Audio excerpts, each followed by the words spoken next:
Sebelum saya mengambil sumpah berkenaan dengan pengangkatan saudara-saudara sebagai Menteri dan Wakil Menteri Negara Kabinet Merah Putih dalam sisa masa jabatan periode tahun 2024-2029. Terlebih dahulu saya akan bertanya kepada saudara-saudara, bersediakah saudara-saudara untuk diambil sumpah menurut agama Islam? Sedia. Halo semuanya, kembali bersama kami dalam laporan utama. Kabar mengejutkan datang dari Istana Negara, di mana Presiden secara resmi mengumumkan perombakan kabinet yang melibatkan beberapa posisi menteri strategis.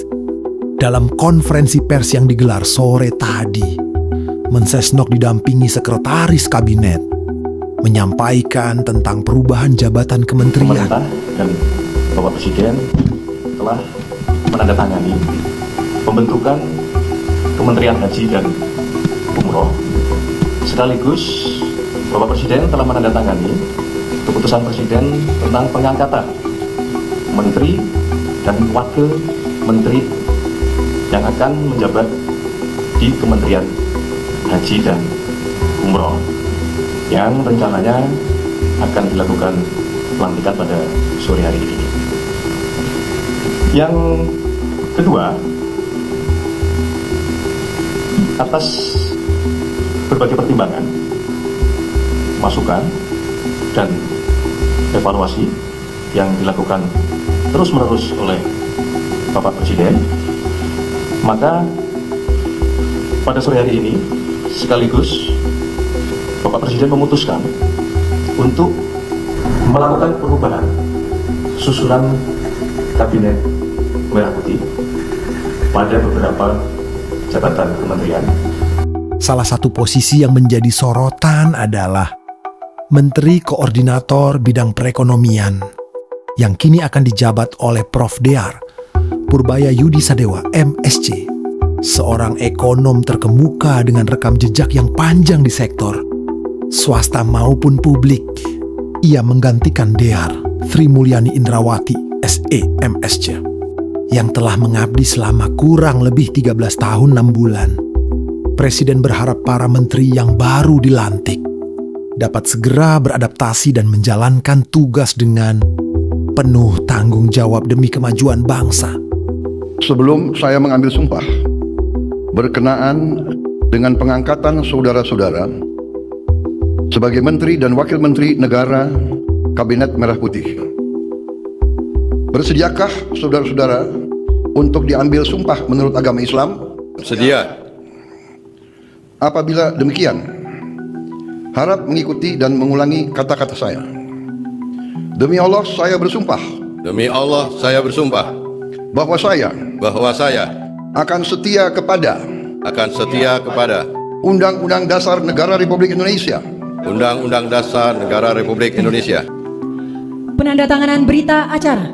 1. Menteri Keuangan Indonesia, Kepala Badan Pelindungan Pekerja Migran Indonesia.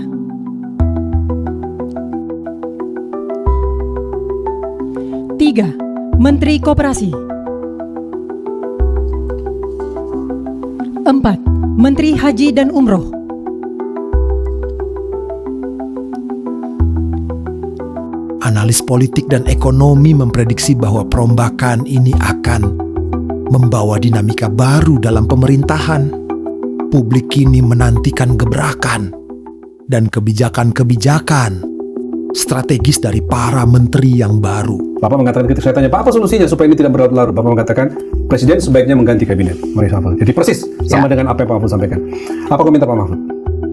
Alhamdulillah, kalau saya boleh memberi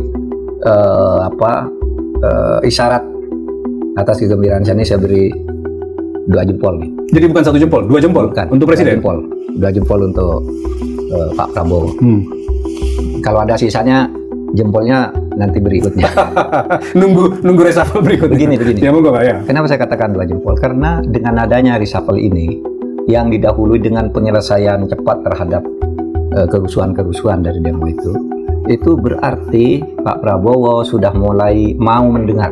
Sudah mulai? Iya, sudah mulai mau mendengarkan. mendengar aspirasi masyarakat sipil. Kita tahu. Sebetulnya apa pesan politik yang ingin ditunjukkan Presiden Prabowo melalui langkah ini, Mas Adi?